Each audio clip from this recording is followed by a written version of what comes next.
வணக்கம். இன்னைக்கு உங்களுக்காக கதை சொல்ல வந்திருப்பது வியல் உங்கள் சகி. இன்னைக்கு நம்ம பார்க்க போற கதையின் பெயர் கொடுத்து வைத்தவன். கதைக்குள்ள போலாமா? அண்ணே, 50 மஞ்சத்தூள் கொடுங்கண்ணே. இதோ தரம்மா. ஆமா, வீட்டுல தம்பி சேகர் இருக்குதா? உடம்புக்கு முடியலன்னு நேத்து சொன்னா. இப்ப எப்படிமா இருக்கான்? பரவாயில்லண்ணா, வேலைக்கு போறேன்னு கிளம்பினாரு. இன்னைக்கு ஒரு நாளைக்கு லீவ் போடுங்கன்னு நான் தான் நிறுத்தி வச்சேன். சரி, நான் வரேன்ன என்று மஞ்சள் தூளை வாங்கி கொண்டு சென்றாள் அந்த பெண்.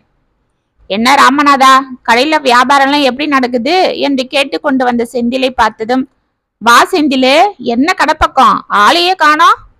எங்கப்பா, வேலை சரியா இருக்கு. சரி, 1/4 கிலோ சர்க்கரையை கட்டு. காலையில எழுந்து பொழப்ப பாக்கலான்னா என் பொண்டாட்டி விடுறாளா? சர்க்கரைய வாங்கியா காபி பொடி வாங்கியான்னு காலையில உயிரை வாங்குறா. அட, வீட்டுல பொம்பளைங்களுக்கு 1008 ஜோலி. இதுல கடைக்கும் போயிட்டு இருப்பாங்களா? நாம தானே அதெல்லாம் வாங்கி வந்து போடணும். நல்லா பொம்பளைங்களை காக்கா பிடிச்சு வச்சிருக்கப்பா நீ. அதுதான் என் பொண்டாட்டி கூட ராமநாதன் கடையில போய் வாங்குங்கன்னு சொல்லி அனுப்புறா என்று சிரித்து கொண்டே சென்றார். சிரித்து கொண்டே பணத்தை எடுத்து கல்லாவில் போட்ட ராமநாதன், நான் ரேணுகா வந்திருக்கேன் என்ற குரலை கேட்டு டக்கென திரும்பினான். ஒல்லியான தேகம், நல்ல சிகப்பு, சிம்பிளாக காட்டன் புடவையில் நின்று கொண்டிருந்த அந்த பெண்ணை பார்த்ததும், வா ரேணுகா, கொஞ்சம் இந்த பெஞ்சில உக்காரு, வந்துடுறேன் என்று உள்ளிருந்து ஒரு மூட்டை எடுத்து வந்து அவளிடம் கொடுத்தான். நீ எடுத்துக்கிட்டு போயிடுவியா, இல்ல நான் எடுத்தாந்து போட்டுடவா? வேண்டாம் வேண்டாம், நான் வண்டி தான் எடுத்துட்டு வந்தேன், அதுலயே போட்டுக்கிட்டு போயிடுவேன் என்று அந்த மளிகை சாமான்கள் இருந்த மூட்டையை தனது வண்டியின் பின்னால் வைத்து கட்டினாள். பிறகு சரி, நான் கிளம்புறேன் என்று திரும்பியவளை, ரேணுகா கொஞ்சம் இரு என்று அவசரமாக உள்ளே ஓடி கல்லாவில் இருந்து சில 100 ரூபாய் நோட்டுகளை எடுத்துக்கொண்டு அவசரமாக வந்த ராமநாதனை பார்த்த அந்த பெண், எதுக்கு இதெல்லாம்? போன மாசம் தானே கொடுத்தீங்க, மளிகை சாமான் மட்டும்தான் வாங்க வந்தேன் என்று தயங்கினாள். பரவாயில்ல, இருக்கட்டும், இந்த மாசம் ஏதோ வியாபாரம் கொஞ்சம் நல்லா நடந்தது, அதுதான் என்று அவள் கையில் திணித்தான். அதை வாங்கி கொண்டு அவள் சென்றதும் ராமநாதன் அமைதியாக கடைக்குள் திரும்பினான். இதையெல்லாம் பக்கத்தில் இருந்த சலூன் கடையில் இருந்து பார்த்து கொண்டிருந்த மோகன் நகத்தை கடித்து கொண்டு விற்றென வீட்டிற்கு கிளம்பினான். தடால் என்ற கேட் சத்தத்தை கேட்டு சுமதி கிச்சனில் இருந்து அவசரமாக ஓடி வந்தாள்.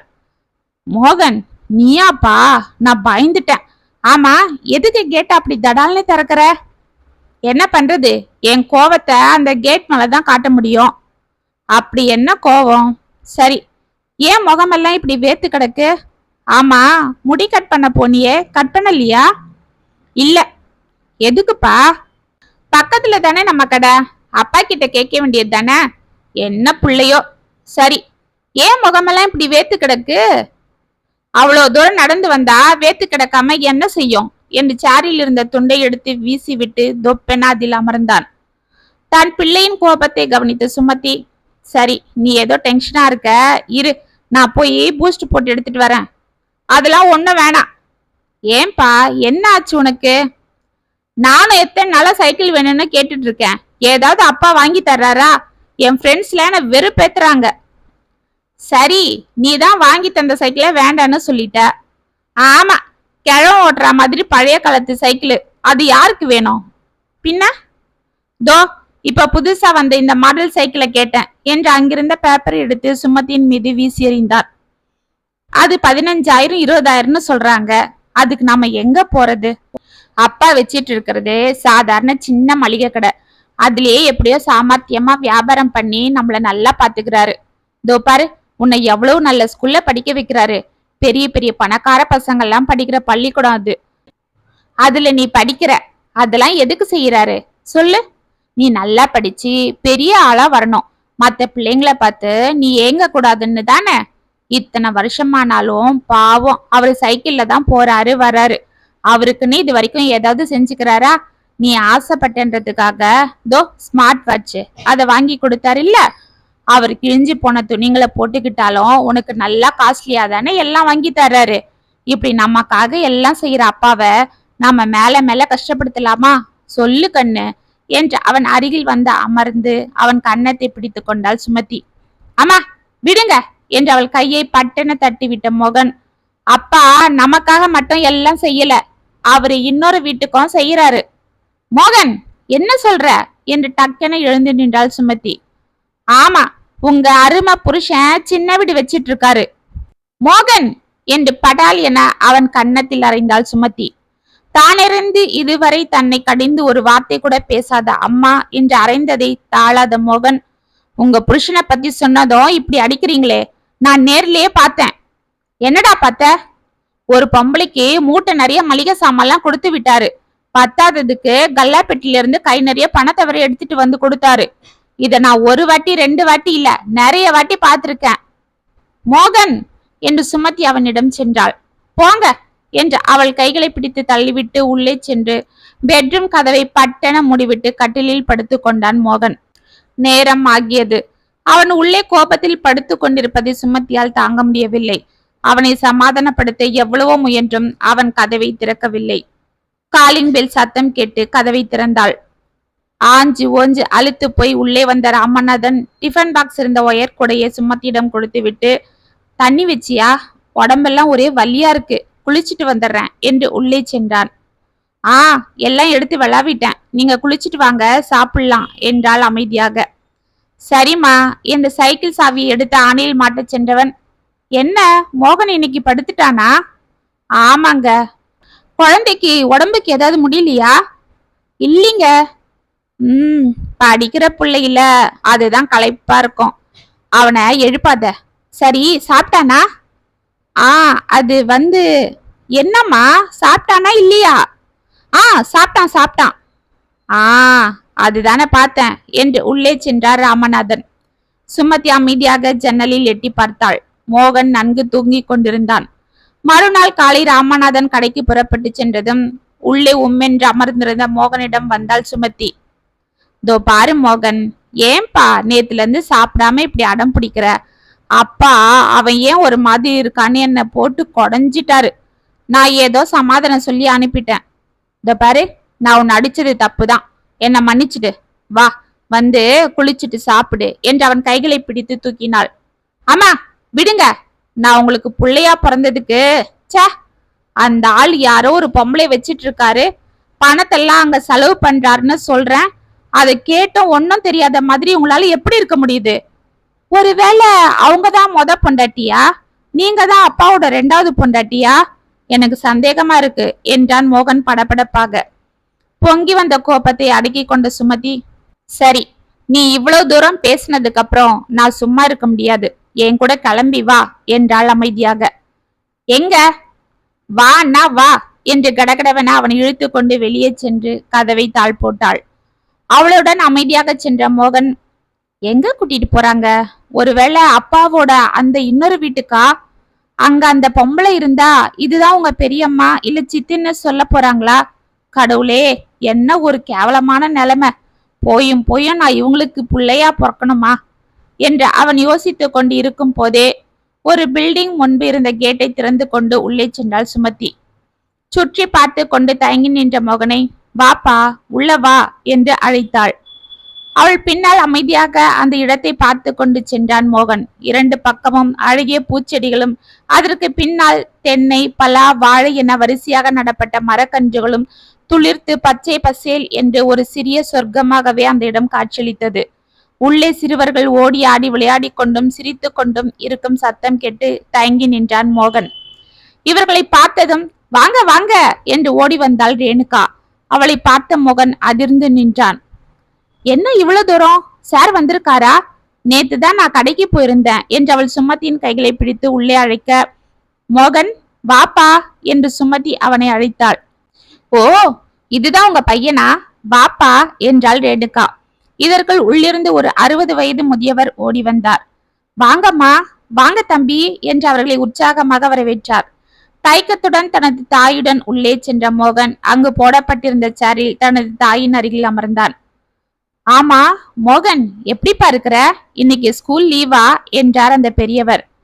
ஆமா என்றான் மோகன் அவரை பார்த்து தயங்கி கொண்டு. சரி, பசங்களாம் எப்படி இருக்காங்க? எல்லாரும் நல்லா இருக்காங்கம்மா. ஆமா, ஏதாவது விசேஷமா? என்ன இவ்வளவு தூரம் வந்திருக்கீங்க? முதல்லயே சொல்லியிருந்தா நாங்க உங்களை வரவேற்க தயாரா இருந்திருப்போமே. நாங்க என்ன அவ்வளவு பெரிய ஆளா? அதெல்லாம் ஒண்ணும் வேண்டாம், சும்மா பசங்க ஞாபகம் வந்தது, அதுதான் வந்தேன். ஓ அப்படியா? அவங்க உள்ள டிஃபன் சாப்பிடுறாங்க, வாங்க உங்க கையால அவங்களுக்கு பரிமாறுவீங்க என்றார் அந்த பெரியவர். சரி, மோகன், நீயும் வாப்பா என்று அவனை அழைத்துச் சென்றாள் சுமதி. உள்ளே பெரிய ஹாலில் 5 வரிசையாக போடப்பட்டிருந்த ஜம்மு காலத்தில் வயது வாரியாக வரிசையாக அமர்ந்திருந்த அந்த பால்மனம் மாறாத பிள்ளைகளை பார்த்து அசந்து நின்றான் மோகன். அம்மா, இவங்கெல்லாம் யாருமா என்றான் சுமதியிடம் மெலிதாக. இவங்கெல்லாம் அம்மா அப்பா சொந்த பந்தம் யாரும் இல்லாத அனாத பிள்ளைங்க.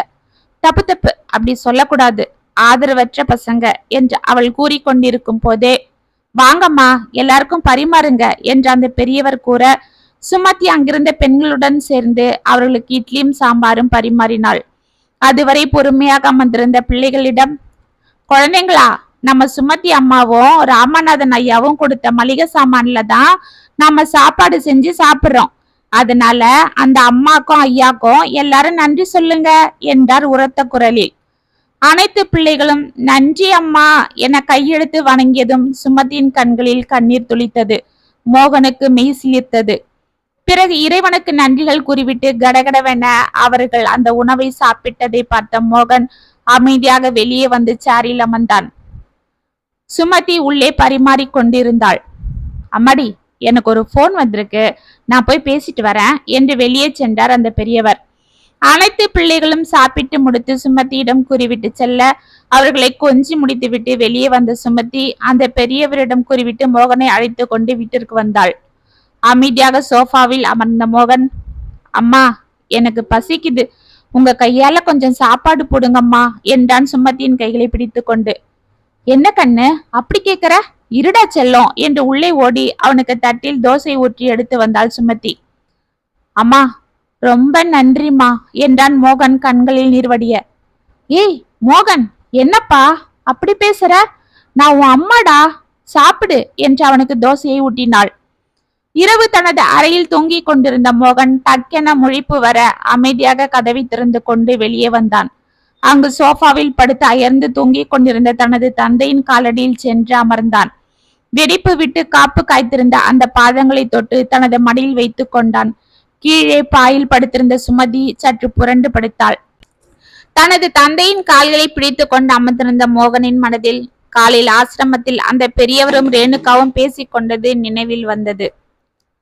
போனை எடுத்துக்கொண்டு வெளியே வந்த அந்த பெரியவர் பேசி முடித்ததும் அங்கு ரேணுகாவை பார்த்து, அம்மாடி, பசங்க சாப்பிட்டதும் அந்த சுமதி அம்மாவையும் மோகனையும் சாப்பிட வச்சு அனுப்புமா என்றார். சரியையா, ஆமா, அவங்க பையனை உங்களுக்கு தெரியுமா? நான் இப்பதான் அவனை பாக்குறேன்.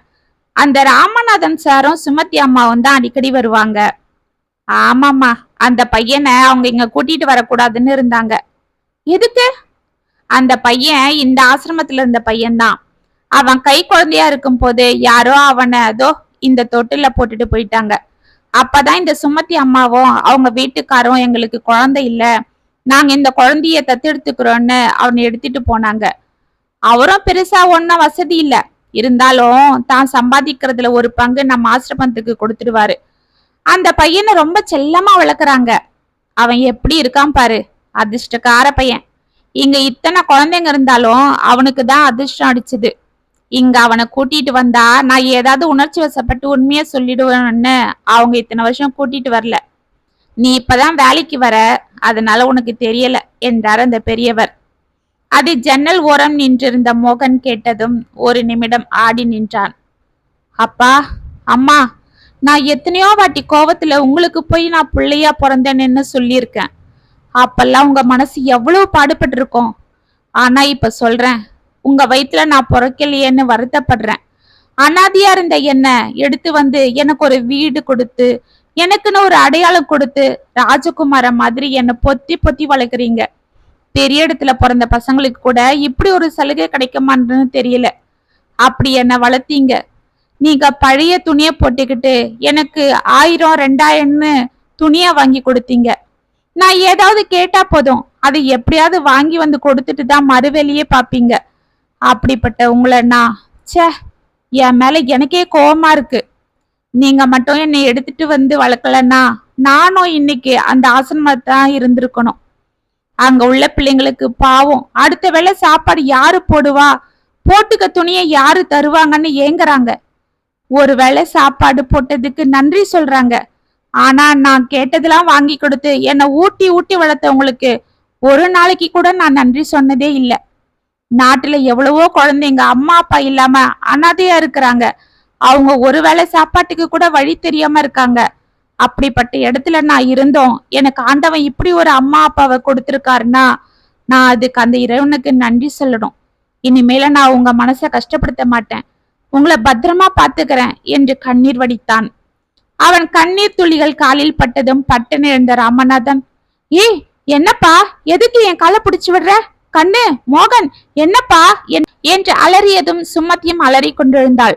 அம்மா, அப்பா, என்ன மன்னிச்சிடுங்க. என்னப்பா, என்ன ஆச்சு என்று அலறினாள் சுமதி.